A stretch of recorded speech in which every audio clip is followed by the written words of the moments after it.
Hey there, welcome back to the Happy Homestead. I'm Amanda and I am going to show you today how to make your own kombucha. We have been brewing our own kombucha for probably going on close to 10 years. I've always loved it and I would purchase it in the store. And it's like between $3 and $4 a bottle, depending upon the time of year and if there's a sale or whatnot. But it is not cheap and it's so good for you. Maybe you don't know what kombucha is. Let me start there. What's kombucha? It's a fermented tea. And so you take a tea, and we're going to use our base of an English breakfast tea, a black tea, and then you ferment it with a SCOBY. And SCOBY is SCOBY, and it stands for a symbiotic culture of bacteria and yeast. And if you are not familiar with that, that must sound ridiculously disgusting. Trust me, it's not. It is an acquired taste. The very first time I had kombucha, I don't know, 15 years ago, it tastes almost like vinegar. If you're not used to it and you try to drink it, you're going to have like a vinegary taste and very acidic, and you're not gonna dig it. I'm gonna tell you that right now. But if you keep at it and try different flavors, I promise you will get accustomed to it. You'll start to develop a taste for it. We love it in our house. I have my kids drink it every morning at breakfast. We do little shot glasses of kombucha and then a shot glass of elderberry. And kombucha, because it's fermented, it is so good for you. It is loaded with probiotics and it's just really good for gut health and immune health. So I'm going to show you how to make it today. And it's basically, when I do this maybe every week or two, depending on how fast we go through it. If you can see, I've got some Grolsch bottles there. These are like the flip top cap that you would brew beer in. And this is what we use for our kombucha. And I just got these online. I only have 6 of them. So I'm only brewing about a half gallon at a time, but it's just enough for us to drink occasionally, and then again for my children in the morning. So it's a 2-step process. And the first step is to get the next batch of tea brewing. And I'm going to show you that first. So the second step is to take your already fermented tea and ferment it for the second step, the second ferment. The kombucha goes through 2 ferments. The first, with the SCOBY, which is what this is here, these layers, my SCOBY is growing. So the SCOBY ferments it, and then you put some fruit in the Grolsch bottles with some of your fermented tea, and it goes through a second ferment, and that's where it takes on the flavor of the fruit. So let's start with the first step and getting our black tea brewed for the first ferment. Like I had mentioned, I'm using an English breakfast tea. Now you can use just about any kind of tea you want. Green tea works, Earl Grey. I'm using a simple, basic black tea. And there's 3 things you need. You need the tea, you need water, and you need sugar for the yeast to feed on. And the easiest way to remember this is basically the same ratio across. So let me explain that. I'm gonna do a 1/2 ounce of tea. And so you can get tea bags if you like, or you can use like a larger tea infuser, which is what I'm using. So I have my 1/2 ounce of black tea measured out. I'm now going to use a 1/2 gallon of filtered or spring or purified water. So you don't have to buy this. I buy this for like 60 cents a gallon. It's so affordable. And it's just easy for me to understand, you know, what a 1/2 gallon looks like without having to truly measure it out. But you don't want to use tap water because of the chlorine. The chlorine can hurt your SCOBY.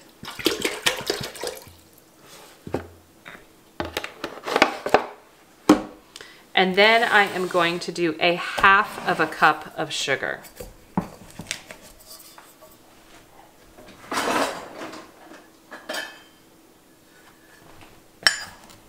This is a 1/4 cup, 1/2 cup. I'm going to get this on the stove so that the sugar can start dissolving. So while that's dissolving, we're gonna get ready for our second step. But before I go there, right, so I did a 1/2 ounce of the loose tea in a larger tea steeping container. I can't remember what these are called. I did a half a gallon of water and then a half cup of sugar, right? So if I were gonna do a full gallon, it would be 1 ounce tea, 1 gallon water, 1 cup sugar, right? If I'm doing 3/4 ounces, 3/4 gallon, 3/4 cup.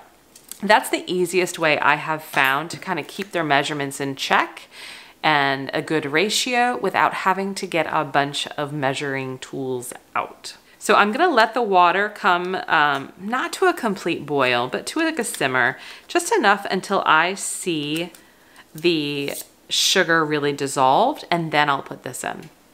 So again, you're just steeping tea. It's not rocket science. Let's go to step 2. All right, so here we go for the second ferment. This is where you get to flavor it. And today I'm gonna do peach. I've got some frozen peaches in our freezer.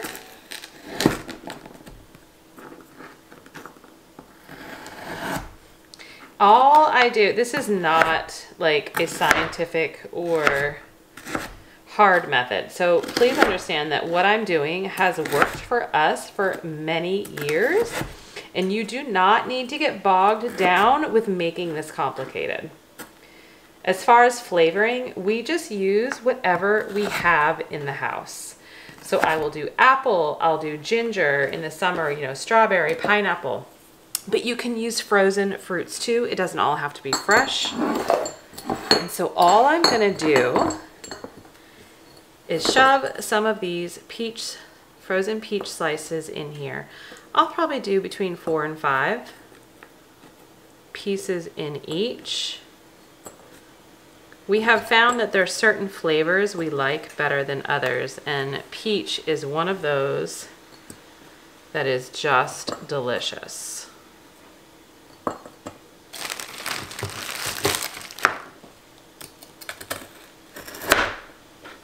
We like strawberry, we've done ginger, we've done some herbs like lavender and mint, pineapple, mango, watermelon with strawberries is another favorite of ours in the summer. You'll start to get creative and figure out what you guys like the most. But again, I try not to overcomplicate it. I really prefer to just use whatever we have on hand. I'm not a big, like, let's go to the store and buy something just for kombucha. So it's really about using what we have. And the second ferment doesn't take very long, maybe a couple of days. But really you can drink it. We'll probably have some of this tomorrow. And it's just about your flavor preference. And that's it. So I've got all of my peaches in each of these 6 Grolsch bottles. I'm going to use a funnel and just put the funnel on top and pour my fermented tea in.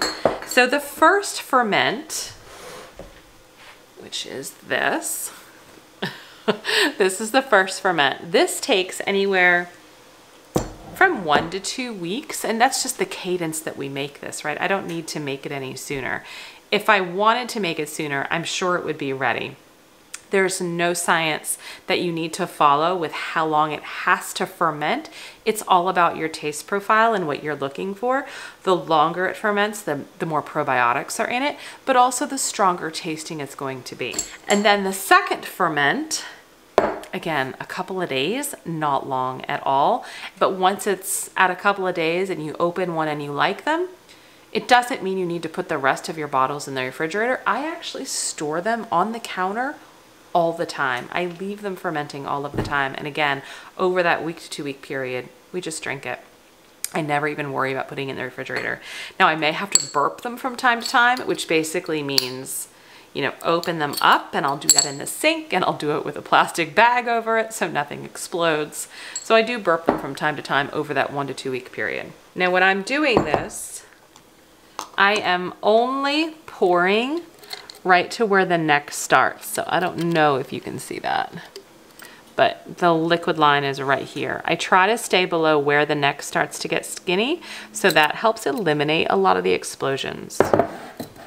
And then I'll just kind of wipe off the rim and seal it shut. And that one's ready.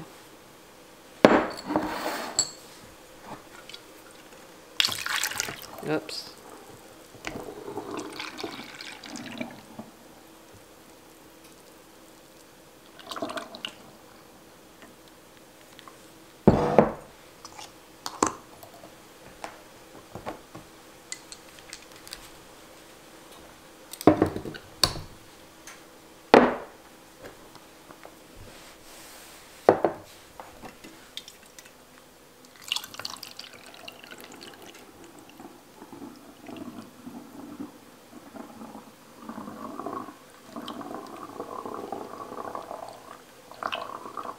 All right, so you can see the sugar is pretty much dissolved. We got a lot of steam coming off. I'm actually going to turn the burner off and put the tea in.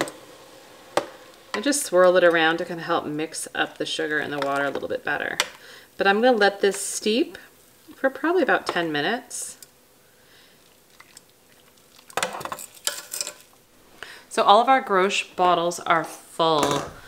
I only had enough to do 5, so I do have one left over here with some peach pieces in it, and I'll take them out and just distribute them across the other 5 jars. So what's left is my empty vessel with the Scooby. Now this is an old pickle jar, like a gallon pickle jar. So I tried to brew between 1/2 to 3/4 of a gallon of kombucha, like I said, every week or 2 weeks. And so you want to make sure you start with a big enough vessel that you don't have to keep changing it out. It's not that it's difficult, but it makes it a lot simpler if you don't have to keep doing that every week. Now, I don't actually take this Scooby out. This Scooby, by the way, is really big, and you can see the different layers. If you can see the different layers and colors, that is the Scooby growing. There are older parts and then there are younger parts, and you can split it up. It's almost like pieces of pancake, and they kind of split apart. In fact, I'll do that. I'll show you one.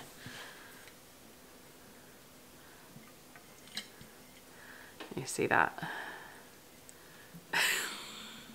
Again, if you're not familiar with this, you're gonna think this is like the most disgusting thing in the world.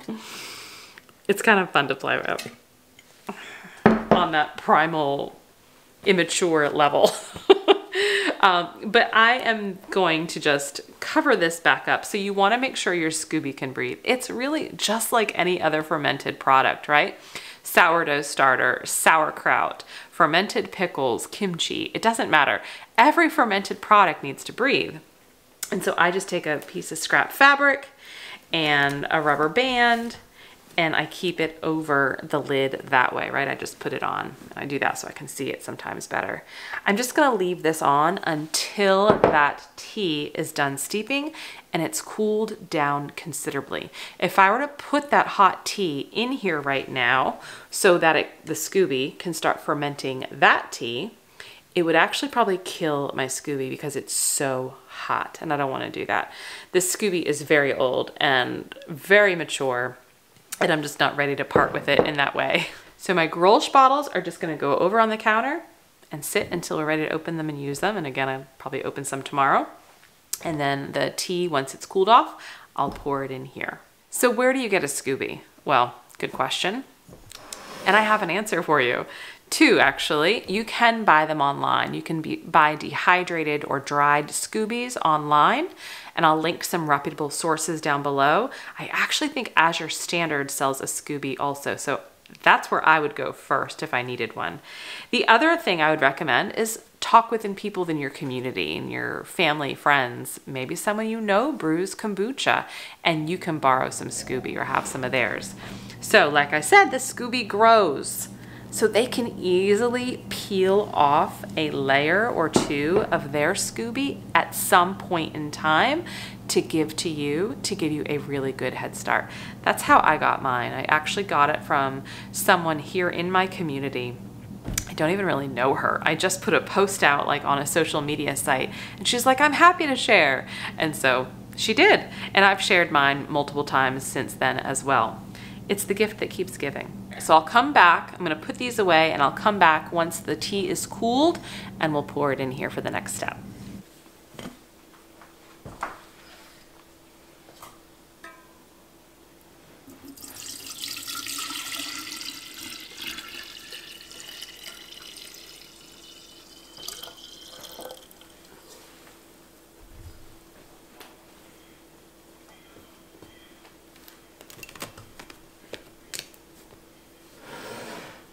So as you saw, I put the tea in the vessel with the Scooby, and you're gonna wanna keep it at room temperature. I have it behind my dehydrator there, so it's out of the way, no one has to see it.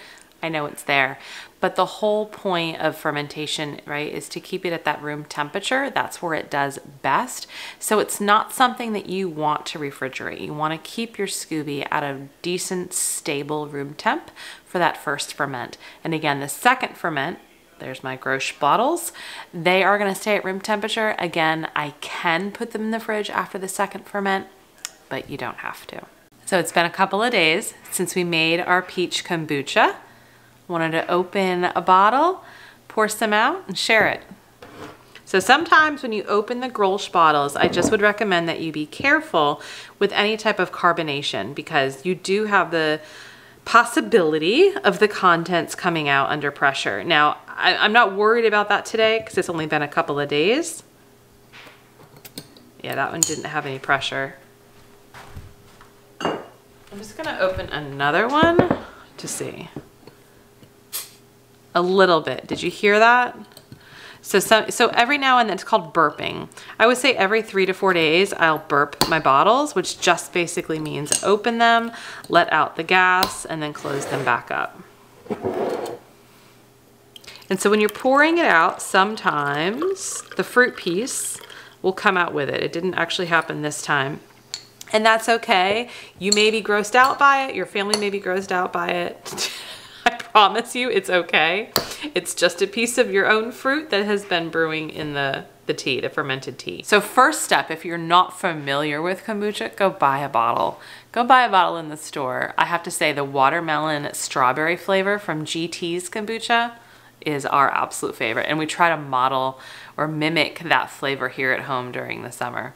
So try some, see if you like it, and then get brewing on your own. You'll save so much money and you'll introduce a ton of wonderful gut healthy immune boosting probiotics into your diet.